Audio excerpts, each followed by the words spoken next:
오늘 우리에게 주시는 하나님 말씀 사도행전 10장 19절로 23절입니다.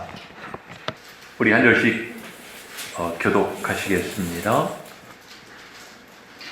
베드로가 그 환상에 대하여 생각할 때에 성령께서 그에게 말씀하시되 두 사람이 너를 찾으니 일어나 내가 직신을 차리고 객하게 하라. 내가 그들을 보내느니라 하시니 베드로가 내려가 그 사람들을 보고 이르되 내가 곧 너희가 찾는 사람인데 너희가 무슨 일로 왔느냐?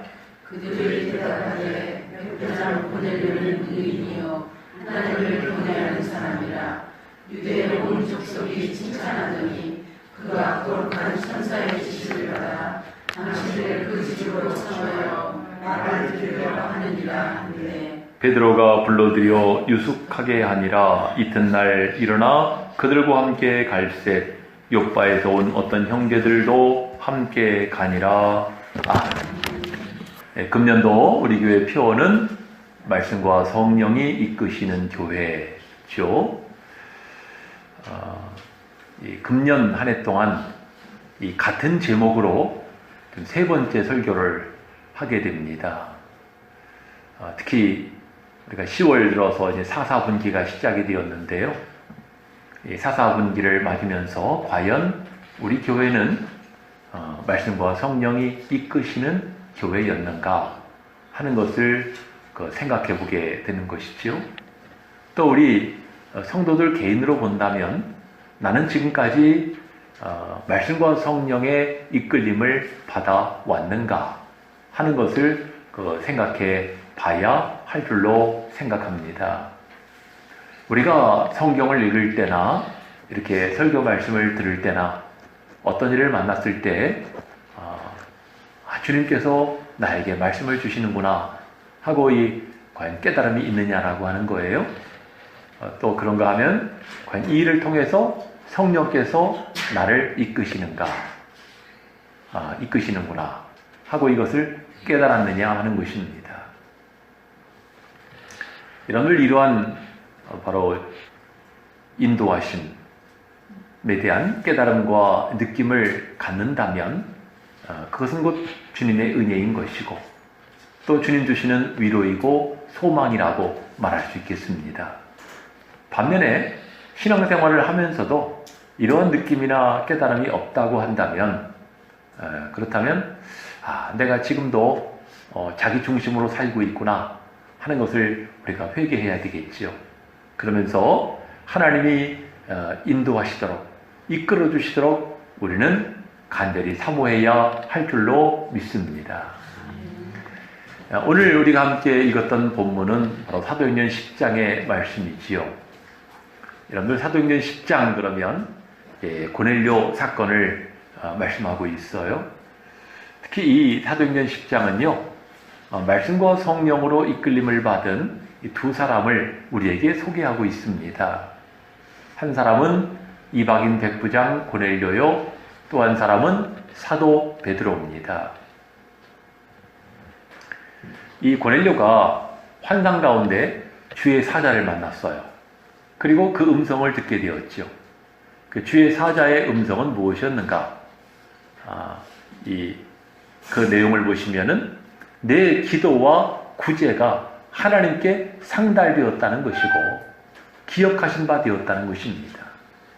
또 한 가지는 욥바에 있는 베드로를 초청하라는 거예요. 이것이 주의 사자가 들려준 음성인데 주의 사자를 통해서 이런 음성을 들려준 것은 고넬료와 그의 가정에 더 큰 은혜를 주시기 위함이었어요. 그 더 큰 은혜는 무엇입니까? 바로 성령을 부어주시는 것입니다. 그런데 이 환상이 욥바에 살고 있는 베드로에게도 임했다는 사실입니다. 베드로가 기도 시간이 되어서 지붕에 올라갔단 말이죠. 기도하기 위해. 근데 지붕에서 기도하고 있는데 갑자기 환상이 나타난 거예요. 하늘문이 열리면서 한 그릇이 내려오는데 그 그릇에는 이 보자기로 쌓여 있었고 이것이 보자기 네 귀를 이제 줄로 달아서 내려오고 있는 거죠. 그 그릇 안에 뭐가 들어있나 봤더니 각종 부정한 짐승이 들어있고 또 기어다니는 곤충들이 있어요. 근데 하늘로부터 소리가 나기를 베드로야 일어나서 잡아먹어라 이러는 거예요. 여러분들 같으면 먹을 수 있겠어요? 그 베드로가 거절을 했어요. 저는 이제까지 속된 것이나 깨끗이 못한 것을 먹은 적이 없습니다. 나는 못 먹겠다는 것입니다. 근데 그때 하늘로부터 두 번째 소리가 나기를 하나님이 깨끗하게 하신 것을 속되다 하지 말라. 이런 환상이 보인 것입니다. 도대체 베드로는 이 환상은 무슨 뜻인가 하는 것을 참 깨닫기가 어려웠겠죠. 여러분들 우리가 이 내용을 알고 있는 사람으로서 하나님이 베드로에게 이 환상을 보여주신 것은 바로 이 베드로를 유대인들이 부정하게 여기는 이방인에게로 보내시기 위한 계시였던 것입니다. 때마침 이때 이제 두 사람이 바로 이 먼 거리를 걸어서 베드로를 찾아왔어요. 이 상황을 보면 오늘 본문 19절이죠. 베드로가 그 환상에 대하여 생각할 때에 성령께서 그에게 말씀하셨다. 즉 성령께서 말씀을 주셨다는 것입니다. 따라서 이 베드로도 고넬료처럼 성령과 말씀으로 이끌림을 받았음을 볼 수가 있는 것입니다. 오늘 우리는 이 사도행전 10장 이 고넬료 사건을 통해서 말씀과 성령이 이끄신다는 것은 무엇을 말하는가 하는 것을 새롭게 발견할 수가 있겠습니다. 그래서 이 시간에 하나님의 이끄심이란 무엇인가? 첫 번째로는요, 하나님은 예상치 못한 사람에게 은혜를 주신다는 거예요. 사실 여러분들이 고넬료 사건뿐만 아니라 사울도 마찬가지고요. 성경에 보면은 참 전혀 생각지 못한 사람들이 은혜를 받는 일들을 우리가 찾아볼 수가 있는데 그 가운데 이 고넬료도 그중 한 사람이에요. 여러분들 이 고넬료는 이탈리아 군대 백부장이었죠. 그러니까 유대인의 관점으로 보면 그는 이방인이에요. 무엇보다 할례받지 못한 부정한 사람입니다. 근데 할례받지 못한 그런 사람에게 하나님이 은혜를 부어주신다라고 하는 것은 유대인의 관점으로 보면 참을 수 없는 일이에요. 어떻게 저런 할례받지 못한 것들에게 은혜를 주실 수가 있을까? 이렇게 볼 수밖에 없다는 것입니다. 여기에 대해서 사도 바울은 무엇이라고 말씀하는가? 로마서 9장 25절을 보니까 호세아의 글을 인용하면서 내가 내 백성 아닌 자를 내 백성이라 사랑하지 아니한 자를 사랑한 자라 부르리라 하신 말씀을 인용합니다. 또 이 10장 19절을 보니까 로마서 이번엔 모세의 글을 인용을 했어요. 모세의 글을 인용하면서 내가 백성 아닌 자로서 너희를 시기나게 하며 미련한 백성으로서 너희를 노엽게 하리라 하신 말씀을 또 이번에 인용을 했어요. 여러분들 이 시기한다라고 하는 것은 좋은 말이 아니지요.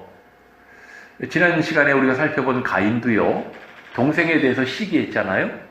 그 시기가 증오가 되고 살인의 충동을 느끼게 되고 마침내 동생을 살인을 했잖아요. 가인이. 이 시기에서부터 시작된 것입니다. 이 시기는 좋은 것이 아니지만은 그러나 은혜 받는 것을 시기하는 것은 우리에게 필요해요. 야, 아무개가 은혜를 받았는데 나도 은혜를 좀 받아야 되지 않겠느냐. 그래서 더 열심히 기도하고 더 열심히 하나님 앞에 부르짖고 그래서 은혜 체험을 하고 성령 체험을 한다라면은 여러분들 그런 시기는 우리에게 필요한 것 아니겠어요? 은혜를 사모하는 마음, 은혜를 시기하는 여러분들 되시기를 바랍니다. 아멘. 여러분들 이 말씀은요, 로마서 10장 19절은 하나님이 이렇게 해서라도 이스라엘 백성이 하나님께 돌아오도록 하심이에요. 이방인들에게 은혜를 부어주심으로 이스라엘 사람들이 시기나게 해가지고 그들이 하나님을 찾도록 하나님의 은혜를 사모하도록 하시기 위함이었던 것입니다. 여러분들이 오늘 본문에 나오는 이 고넬료는 어떤 사람일까요? 이 사도행전 10장 2절 말씀을 보니까요, 그가 경건하여 온 집안과 더불어 하나님을 경외하며 백성을 많이 구제하고 하나님께 항상 기도했다 그랬어요. 참 훌륭한 사람이죠. 근데 이 말씀을 하나님의 관점으로 보면은요, 하나님이 이 이방인을 택하신 거예요. 그의 마음을 여셨어요. 그리고 그에게 은혜를 주신 것입니다. 하나님을 경외할 마음, 그리고 백성을 구제하고 하나님 앞에 기도할 마음을 부어주신 것 아니겠습니까? 그래서 그는 이렇게 하나님과 교제하는 삶을 살 수가 있었던 것입니다. 여러분들 성경을 보면은요, 이런 특별한 믿음을 가진 이방인들을 몇 사람 찾아볼 수가 있어요. 물론 이방인이라고 해서 모든 사람에게 하나님의 은혜를 주시는 건 아니지만 이방인 가운데도 이렇게 특별한 믿음을 가진 사람들이 있었다는 거예요. 우선 여러분들 예수님 시대의 백부장, 이 백부장, 이 사람의 하인이 중풍병에 걸렸단 말이죠. 중풍병. 오늘날도 무서운 병인데, 여러분들 예수님 소문을 듣고 이 백부장이 예수님을 찾아왔어요. 예수님이 내가 가서 고쳐주리라 그러시자 이 백부장이 한다는 말이, 주님, 내 집에 들어오심을 감당치 못하겠습니다. 이 자리에서 말씀만 하셔도 내 하인이 나을 줄로 믿습니다. 성경을 보면 예수님이 놀랍게 여기셨다고 그랬어요. 그래서 내가 이스라엘 중 아무에게서도 이만한 믿음을 만나보지 못했다고 하십니다. 극찬을 하셨어요. 이방인이었는데. 그런가 하면 마태복음 15장에 보면은 한 여자가 나오죠. 예수님이 아무리 부르짖어도 침묵하셨어요. 거절하셨어요. 나중에는 멸시하십니다. 자녀의 떡을 취하여 개들에게 던짐이 마땅치 않으니라. 우리말로 말하면 너같이 개 같은 여자에게는 내가 줄 떡이 없다는 거예요. 예수님이 시험하고 계시는 거죠. 그런데 이런 예수님의 침묵과 거절과 멸시천대도 다 극복을 해요. 그 가난한 여자가 끝까지 예수님을 막 붙들고 매달리는 거죠. 주여 올소이다마는 개들도 제 주인의 상에서 떨어지는 부스러기를 먹지 않습니까? 예수님이 여자에게 하신 마지막 말씀이 뭐죠? 여자여, 내 믿음이 크도다. 내 소원대로 되리라. 그래가지고 집에 있는 귀신 들렸던 그의 딸이 나음을 받았어요. 기도의 응답을 받은 것입니다. 이방인이었는데. 그리고 예수님과 대화하는 가운데 예수님이 그리스도라는 사실을 깨닫게 되었고 믿었던 여자가 있죠. 바로 요한복음 4장에 나오는 사마리아 수가성의 여자. 이 여자는 그냥 이방인 정도가 아니고요. 전에 남편이 5이 있었대. 6번째에 있는 남자하고 살고 있어요. 그러니까 창녀 같은 여자예요. 그런 여자였음에도 예수님이 그리스도의 것을 깨달았어요. 믿었어요. 그리고는 물길로 갔다가 물동이를 버려두고 동네에 뛰어가가지고 내가 그리스도를 만났다고 사람들에게 동네방네 외치고 다녔어요. 여러분들, 이런 이방인들의 큰 믿음은요, 예수님을 감동을 시켰어요. 그리고 많은 유대인과 모든 사람에게 귀감이 된 것입니다. 하지만 유대인들은 어떻습니까? 그들은 스스로 아브라함의 자손이라고 하면서 정말 강팍했어요. 완악했어요. 그래서 예수님은 그들의 눈을 막아버리셨죠. 깨닫지 못하도록. 보아도 보지 못하도록. 그러니까 이런 것을 보면서 깨닫게 되는 것은 우리 주님은요, 낮은 자를 높이시고 높은 자를 낮추시는 분이십니다. 우리가 주님의 은혜를 이야기할 때 불가항력적 은혜라고 하는 용어를 쓰거든요. 여러분들 어느 날 사람들이 가늠하다가 현장에서 잡은 여자를 끌고 왔어요. 가늠하다가 현장에서 붙들린 거예요. 그럼 이 여자는 이제 죽는 목숨입니다. 희망이 없어요. 돌에 맞아 죽는 것이 시간 문제인 거예요. 이 당시의 상황으로. 그럼에도 곧바로 죽이지 않고 이 여자를 데리고 온 목적은 예수님을 궁지로 몰아넣기 위함이었어요. 당신은 뭐라고 하겠냐는 겁니다. 이때 예수님이 땅에 글씨를 쓰고 계셨는데 그들을 쳐다보지도 않고 한마디만 하십니다. 한마디. 너희 중에 죄 없는 자가 먼저 돌로 치라. 그러죠? 그 사람들이 다 돌 들고 있다가 양심의 가책을 느껴가지고 돌 내려놓고 다 돌아가 버렸어요. 여자하고 예수님만 남은 거예요. 지금 예수님이 궁지에 몰린 상황이었는데 이런 상황에서도 예수님은 말씀 한마디로 이 여자의 생명까지 구원하십니다. 그리고 여자에게 뭐라고 말씀하십니까? 나도 너를 정죄하지 않겠다. 가서 다시는 죄를 짓지 말아라. 여러분들, 예수님은 여자에게 새 생명을 주셨어요. 불가항력적 은혜. 여러분들, 사울은 어떤 사람이에요? 예수님의 원수예요. 예수 믿는 사람만 보면 잡아 가두는 사람이었어요. 예수님 믿는 사람은 예수쟁이들을 체포하러 눈에 불을 켜고 다니던 사람이 사울입니다. 그런데 천상의 예수님은 그런 사울을 다메섹 도상까지 쫓아가십니다. 그래서 그를 만나셨어요. 사울아, 사울아, 네가 어찌하여 나를 박해하느냐?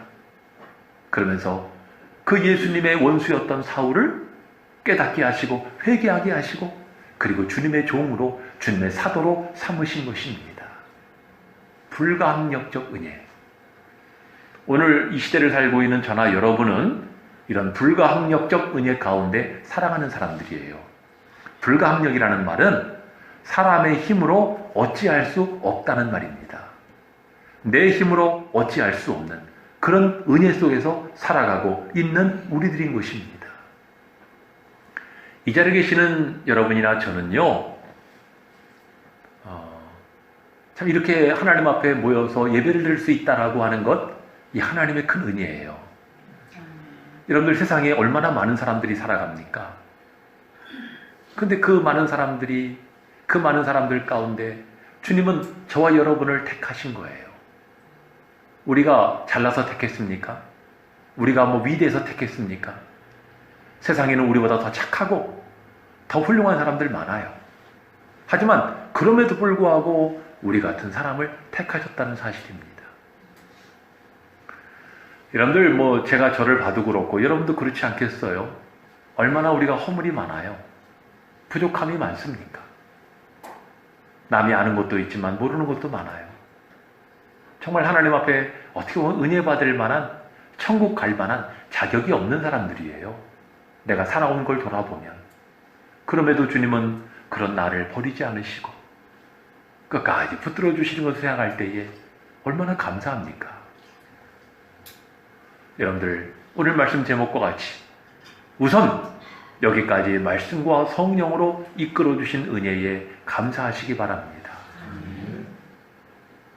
주님은 이렇게 예상치 못한 사람에게 은혜를 부어주시는 주님이십니다. 두 번째는요, 하나님의 이끄심이라고 하는 것은요, 바로 이 베드로의 고정관념을 깨뜨리셨다는 거예요. 그렇게 이끄셨다는 것입니다. 여러분들, 이 주님께서는, 하나님께서는 이 경건한 이 고넬료의 그의 가정에 말씀과 성령의 은혜를 주시기를 원하셨어요. 그런데 이것을 위해서 택하신 사람이 베드로예요. 베드로. 그 당시 베드로는 그 욥바라고 하는 곳에 살고 있었는데 거기에 무두장이의 집에 머무르고 있었어요. 근데 여러분들, 이 지금 지도를 보시면 알겠지만은 이스라엘 지도에 이 가이사랴, 즉 고넬료가 살고 있던 가이사랴로부터 욥바까지는요, 약 50km 정도의 거리에 떨어져 있습니다. 왕복 100km지요. 근데 하나님께서는 욥바에 살고 있는 이 베드로를 부르신 거예요. 왜 하나님은 베드로를 부르셨을까요? 여러분, 그런 생각 해본 적 있으세요? 여러분들, 이 당시를 보면은요, 이방인에 대해서 좀 더 마음이 열려있는 바나바 같은 사람 있잖아요. 바나바 같은 사람은 이방인에 대해서 마음이 열려있는 사람이에요. 그런 사람을 부르시면 되지 않아요? 근데 왜 베드로를 부르셨을까요? 베드로는 유대주의에 사로잡힌 사람이에요. 아까 여러분들에게 소개해드린 이 환상에서도 알 수 있는 것처럼 그는 예수님의 수제자였지만은 여전히 유대 율법주의에 매여 있었어요. 그런데 하나님은 왜 그런 사람을 택하셨냐는 것입니다. 그 이유는 바로 베드로에게 있는 이방인에 대한 선입견, 유대주의, 이런 고정관념, 이런 것을 깨뜨리시기 위함이었던 것입니다. 베드로에게 있는 이런 것들을 깨뜨리시기 위함이었어요. 다시 말하면 하나님의 이 구원이라고 하는 것이 이방인에게도 열려 있음을 보여주시기 위함이었던 것이죠. 여러분들 세상을 살아가는 우리들은요, 저마다 자기의 기준이라는 것이 있잖아요. 그죠? 어떤 가치, 어떤 판단을 할 때는요, 어떤 기준을 가지고 판단을 해요. 그런데 그 영향을 미치는 판단 기준이 무엇인가? 제가 가만히 보니까 첫 번째는요, 자신의 호불호야. 내가 좋아하면 그건 옳은 거고, 내가 싫어하면 그건 나쁜 거예요. 첫째가 자기의 호불호고, 두 번째는 관습에 따른 보편적 상식입니다. 상식적으로 그게 될 일이냐, 할 일이냐, 하지 말아야 될 일이냐, 그걸 가지고 따져요. 세 번째는 무엇이냐면은 그 공동체에 속한 그 공동체 대중적 기준을 가지고 판단을 합니다. 공동체에 속해 있으면 공동체에 영향을 받게 된다는 거죠. 예를 들어서 여러분들 북한의 김정은 체제에 살고 있으면은요, 남한 인간들은 다 죽일 놈들 이렇게 되는 거예요. 내가 어떤 공동체에 속해 있냐에 따라서 내 결정이 달라지는 것입니다. 이렇게 사람들은 이런 기준을 가지고 살아가고 있잖아요. 이런 기준으로 보면은 한 영혼의 귀중함, 한 심령의 그 고귀함을 보기보다는 주로 자신의 선입견이라든가 어떤 분위기라든가 또는 이해득실, 야, 이것이 내게 득이 되느냐, 해가 되느냐, 그런 걸 가지고 따진단 말이죠. 그러니 이 사람의 이 고정관념, 이런 것들이 깨트려져야 되는 것입니다. 여러분들 이 베드로에게 이 환상이 없었다면 어떻게 됐을 것 같아요? 베드로에게 환상이 없었고 성령의 말씀이 없었다면 어떻게 됐을까요? 이방인이 보낸 그 베드로를 초청하는 이 초청에 대해서 베드로는 완강히 거절하지 않았겠어요? 나는 이방인과 상종하는 사람이 아니야 하고 거절하지 않았겠어요? 하지만 이런 환상이 있었기 때문에 또 성령의 부르심이 있었기 때문에 그는 이것이 성령의 부르심인 줄 알고 짐을 챙겨가지고 가이세라로 떠난 것입니다. 그러니 여러분들 결국 말씀과 성령으로 이끌림을 받느냐, 아니면 나의 선입견이나 어느 상식이나 어떤 보편적 기준이나 지식이나 경험이나 이런 것에 의해서 영향을 받느냐, 이것이 중요한 것입니다. 여러분들 성경을 보면요, 우리 믿음의 조상이라고 일컬어지는 아브라함도 말씀으로 이끌림을 받았어요. 그렇죠? 말씀에 이끌림 받은 사람이에요. 또 아브라함의 아들인 이삭도 기근의 날, 이 기근을 피하기 위해서 애굽으로 피신하려고 했는데 하나님께서 그에게 말씀하셨죠. 우리식으로 말하면 성령과 말씀으로 그에게 임하신 거예요. 이삭아, 애굽으로 내려가지 말고 내가 지시하는 이 땅에 머물러라. 그래서 이 이삭이 거기에 순종한 것입니다. 여러분들, 우리는 그냥 성경을 읽지만 굶어 죽게 생겼는데 거기에 지금 애굽으로 가야 살 수 있는데 여기에 머무르라고 하는 그런 말씀에 순종하는 거 쉽지 않아요. 그러니까 여러분들 이삭도 바로 말씀과 성령의 이끌림에 순종한 것입니다. 특별히 우리는 요셉이라는 인물을 좀 생각해 봐야 되겠는데요. 요셉은 억울하게 애굽의 종으로 팔려갔어요. 또 감옥까지 가게 되었죠. 억울하게 누명을 쓰고. 근데 그런 요셉에 대해서 성경은 무엇이라고 하는가? 우리 시편 105편 17절 말씀부터 같이 읽어보실까요? 시작!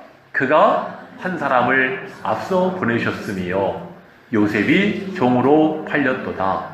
그의 발은 착고를 차고 그의 몸은 쇠사슬에 매였으니 곧 여호와의 말씀이 응할 때까지라. 그의 말씀이 그를 단련하였도다. 여러분들 이 내용을 잘 보세요.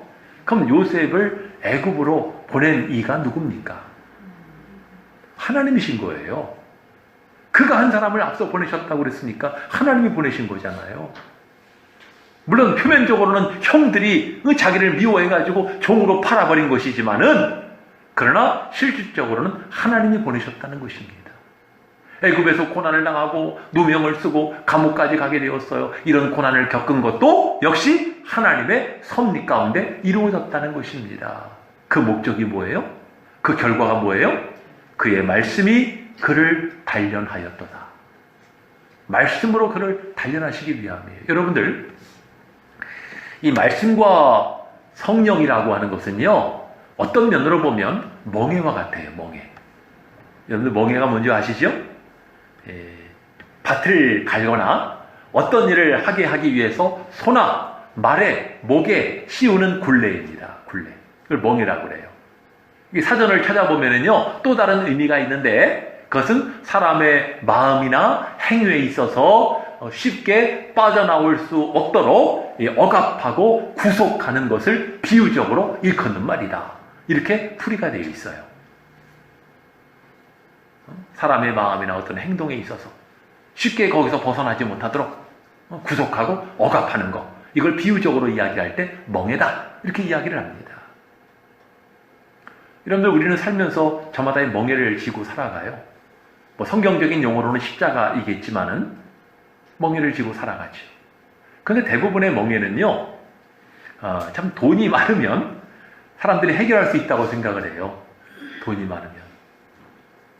요즘에는 참 황금 만능 시대라고 이야기할 수가 있는데, 여러분들 이 복권 당첨자의 저주라는 말이 있어요. 복권 당첨자의 저주. 이것을 이야기할 때 자주 거론되는 인물이 잭 휘테커라고 하는 사람이에요. 이 사람은요, 2002년 미국의 그 파워볼이라고 하는 이 복권에서 1등으로 당첨이 된 거예요. 근데 세금을 떼고도 그가 받은 당첨금이 얼마이냐면은 9,300만 달러. 우리 돈으로 1천억 원이 넘어요. 어마어마한 금액을 당첨금으로 받은 거죠. 근데 이 사람이 당첨을 받아가지고 제일 먼저 뭐 했냐? 교회에다 11조 했어요. 훌륭하죠? 여러분들 1천억 원의 11조는 얼마죠? 얼마예요? 너무 커서 얘기를 안 하시는데 11조를 딱 드리고 그 다음에 그동안 경기가 어려워가지고 해고했던 직원들을, 회사를 운영하는 사람이었으니까 해고되었던 직원들을 다시 복직을 시켰어요. 그리고 자기 이름으로 자선단체를 만들었어. 돕기 위해서. 얼마나 훌륭해요. 그런데 여기까지는 훌륭했는데 이 사람이 자기 안에 있던 죄의 본성을 이겨낼 수가 없는 거예요. 죄의 본성을. 그래가지고 이 스트립 클럽 같은 데 다니면서 폭행 시비에 붙게 되고요. 폭행 시비. 그 다음에 많은 돈을 당첨금으로 받았으니까 그 다음부터 사치와 도박으로 돈을 탕진합니다. 사치와 도박으로. 여러분들 돈이 많으면 되게 도박장을 가더라고요. 돈이 없는 사람도 가지만 돈이 많아도 가더라고요. 더 많이 벌려고. 요즘도 그 매스컴에 뭐 개그맨 이진호 씨인가도 거기에 좀 걸려가지고 한참 시끄럽던데, 뭐 개그맨이고 뭐 유명인이고 가릴 것 없죠. 그런 늪에 빠지면. 이 사치와 도박으로 돈을 탕진하게 됐는데, 여러분들 1천억 원이 넘는 금액을 받았는데, 당첨을 받았는데 그 당첨금을 받은 지 불과 5년 만에 파산을 합니다. 5년 만에. 근데 돈만 잃어버린 게 아니에요. 이 기간에 어떤 일이 있었는 줄 아세요? 자기의 외손주가 마약 중독하다가 죽었어요. 외할아버지가 돈이 많으니까 마약을 하다가 죽은 거야. 그리고 그 뒤를 이어서 몇 년 후에는 자기 딸도 죽었어. 아마 따라 죽었나 봐요. 그리고 부인한테는 이혼당했어. 이혼당했어요. 그리고 아까 이야기한 것처럼 가진 돈을 몽땅 다 잃어버렸어요. 파산한 것입니다. 나중에 ABC 방송과 인터뷰를 하게 되었는데, 그때 이 사람이 이렇게 이야기를 하는 거예요. 복권에 당첨된 것은 내게 축복이 아니라 저주였다. 이렇게 이야기를 합니다. 여러분들, 이렇게 많은 돈이 생기면 정말 이 멍에도 벗어버리고 고난의 굴레도 좀 벗어버릴 수 있다고 생각을 했겠지만은 오히려 이것이 그 사람을 망친 것입니다. 차라리 복권에 당첨되지 않았으면 이렇게 되지는 않았을 거 아니에요. 참 그렇습니다. 우리가 참 살아가면서 이 멍에를 좀 벗어버리고 싶은 마음이 있지 않아요? 그런데 때로는요, 우리가 지고 가는 멍에가 우리를 바른 길로 이끌고 있다는 사실이에요. 여러분들, 말씀과 성령으로 이끌림을 받는다라고 하는 것은 어떤 면으로 보면 영적인 멍에를 지고 가는 것이다. 이렇게 말할 수가 있겠습니다. 여러분들, 베드로는 말씀과 성령의 멍에를 지고 기꺼이 거기에 순종하여서 유대주의를 뛰어넘어가지고 이 가이사랴 고넬료의 집까지 찾아간 것 아니겠어요? 거기에 찾아가서 거기에 모여있는 많은 사람들에게 이제 말씀을 전하게 되었을 때에 성령이 말씀 듣는 모든 사람에게 임하셨다 그랬어요. 베드로가 순종했을 때 그 베드로를 통해서 거기에 있는 많은 사람들에게, 모든 사람에게 성령이 임한 것입니다. 여러분들, 이 자리에 계시는 여러분들도 베드로와 같은 이 순종의 삶을 사시기를 바랍니다. 세 번째는요, 하나님께서 이끄셨다. 하나님의 이끄심. 여러분들, 이 일을 통해서 하나님께서는 예루살렘 교회를 새롭게 하기를 원하셨다는 거예요. 다시 한번, 이 고넬료의 사건을 통해서 하나님은 예루살렘 교회를 새롭게 하기를 원하셨어요. 여러분들, 이 고넬료와 베드로의 이 사건이요, 모교회인 예루살렘 교회에 큰 논란을 일으켰어요. 사도행전 11장 2절을 보면은 예루살렘 교회 안에는 이 할례자들이 있잖아요. 할례자들이 베드로를 비난합니다. 네가 어찌하여 무할례자의 집에 들어가서 같이 식사를 하고 같이 어울렸냐는 거예요. 어떻게 그럴 수가 있냐는 거예요. 막 따졌어요, 할례자들이. 그러자 베드로가 이 일의 자초지종을 쭉 이야기합니다.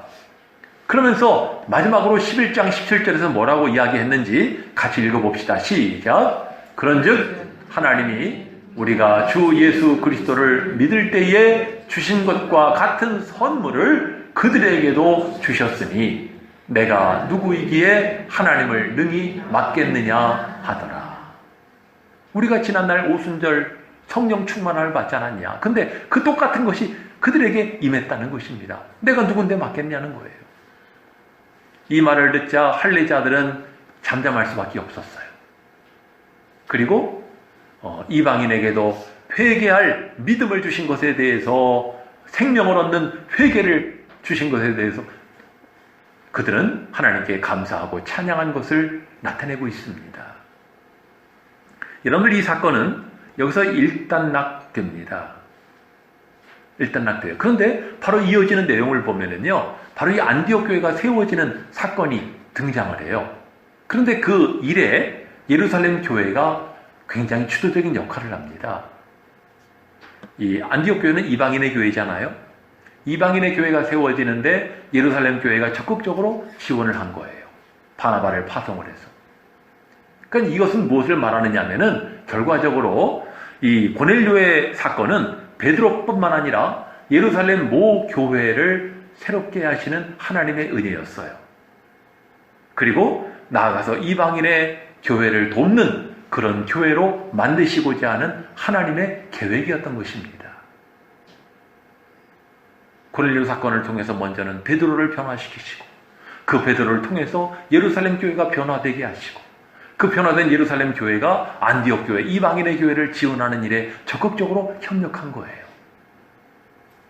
사랑하는 여러분들, 여러분은 혹시 성령의 능력을 제한하지 말라 하는 얘기를 들은 적이 있는지 모르겠어요. 성령의 능력을 제한하지 말라. 여러분들, 이 이야기를 가만히 생각해 보면은 성령께서는 각 사람의 믿음의 역량, 믿음의 크기만큼 역사하신다는 거예요. 그러니까 성령께서 크게 역사하고 싶으신데 내 믿음이 작으면 역사하실 수가 없는 거예요. 내가 하나님 앞에 부정적인 마음을 갖고 있으면 성령이 역사하실 수가 없어요. 저는 전에 그런 이야기 들은 적이 있어요. 어떤 사람이 아주 뜨겁게 열심히 기도했어요.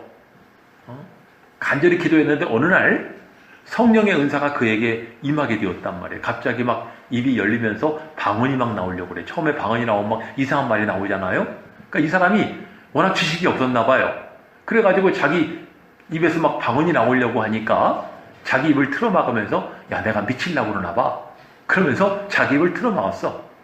어떻게 되는 줄 아세요? 그 은사는 사라지고 말았습니다.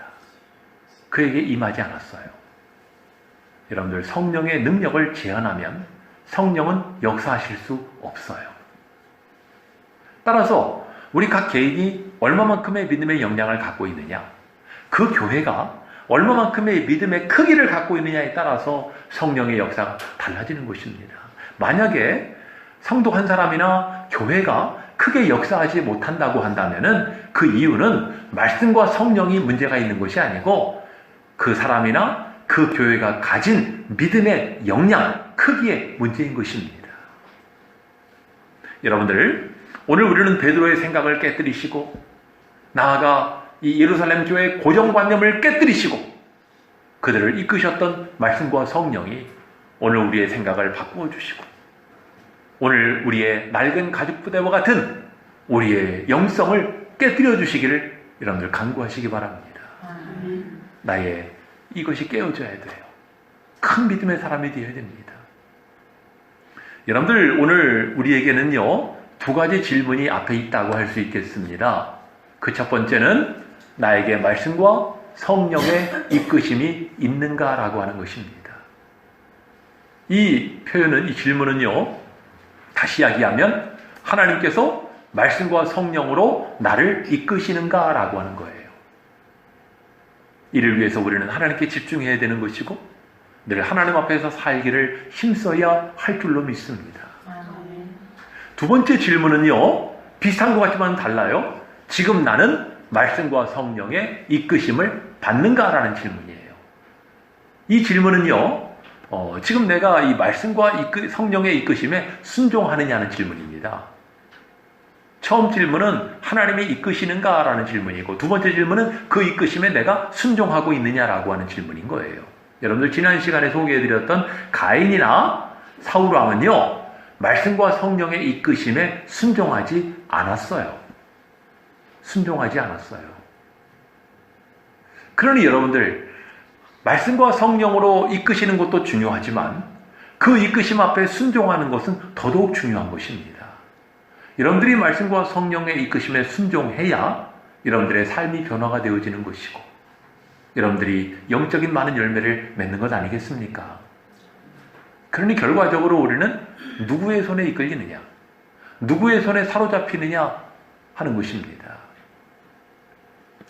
미국의 오래된 고전시 가운데요, 거장의 손이 닿을 때라는 시가 있어요. 거장의 손이 닿을 때. 그 내용을 좀 소개해 드리겠습니다. 잘 들어보세요. 어느 경매장에요, 이제 예술품이라든가 골동품 이런 것들이 이제 경매에 들어간 거죠. 근데 그 가운데는 아주 작고 볼품없는 바이올린이 하나가 있었어요. 이 바이올린이 경매에 붙여진 거예요. 근데 워낙 이게 낡고 오래되고 볼품이 없다 보니까 이 값이 나가질 않는 거예요. 좀 오르기는 올랐는데 경매에 가격을 부르잖아요. 부르는데 지금 마지막으로 부른 가격이 3달러. 3달러면 얼마예요? 우리 돈으로? 4,000원. 약 4,000원이 좀 넘죠? 4,000원밖에 안 돼, 바이올린이. 결국 이 바이올린은 3,000원에 낙찰될 상황이었던 거예요. 근데 그때 갑자기 뒤에 앉아있던 한 노인이 앞으로 나오더니 주머니에서 손수건을 꺼내가지고 아주 보물을 닦듯이 바이올린을 막 닦는 거예요. 정성껏. 그리고 현을 맞춰요. 그리고 나서 이 바이올린을 막 연주를 하는 거죠. 근데 사람들이 깜짝 놀랐어요. 바이올린 연주를 하니까 그렇게 또 아름다운 선율이 막 연주가 되는 거예요. 바이올린에서. 많은 사람들이 거기에 감동이 되고 막 매혹이 되었어요. 연주가 끝나니까 수많은 사람들이 박수갈채를 보냅니다. 브라보 하면서. 그다음부터 이 바이올린 가격이 어떻게 됐을까? 갑자기 막 올리기 시작합니다. 10달러, 100달러 막 오르기 시작하더니 이 바이올린이요, 3,000달러에 낙찰이 됐어요. 3,000달러면 우리 돈으로 400만 원이 넘는 금액입니다.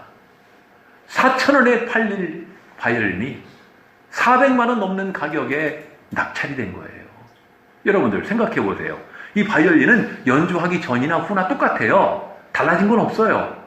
단순히 그냥 닦고 현을 맞췄다 뿐이지 똑같은 바이올린이라니까. 그런데 그 바이올린 안에는 아름다운 선율이 숨어 있었던 것이고 거장의 손이 그것을 만졌을 때 그 진가가 나타나게 되고 그 명품이 명품으로 바뀐 것 아니겠습니까? 여러분들, 말씀과 성령으로 이끌림을 받으면 여러분들의 삶은 고귀해지는 줄로 믿습니다.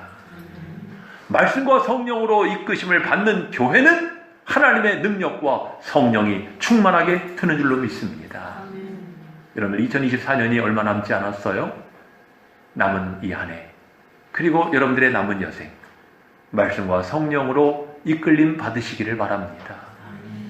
저와 여러분들, 그리고 우리 새로운 교회가 말씀과 성령이 이끄시는 고귀한 주님의 교회가 되어지기를 주의 이름으로 축원합니다.